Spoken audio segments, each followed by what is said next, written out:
We are looking at how to pronounce these two words. The top word here is the name of the country and pronounced as Israel. Israel. Israel. Israel.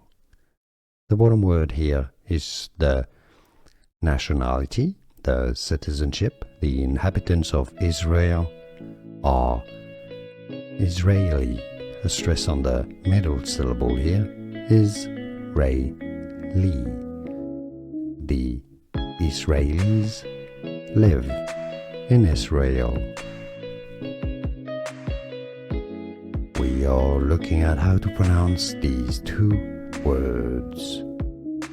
The top word here is the name of the country and pronounced as Israel.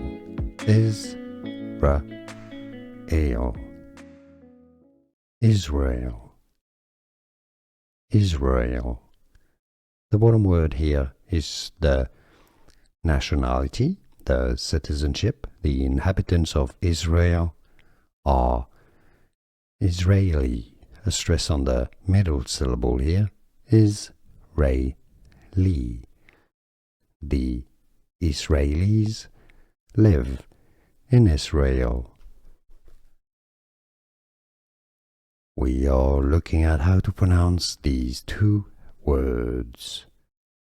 The top word here is the name of the country and pronounced as Israel.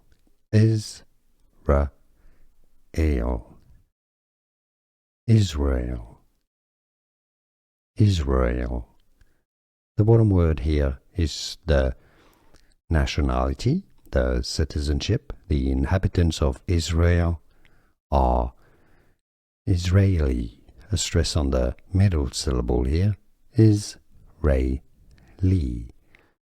The Israelis live in Israel. Here are more videos on how to pronounce more confusing words and names too many mispronounced. Like this video if you found it useful. I appreciate your support. I'll see you soon and thanks for watching.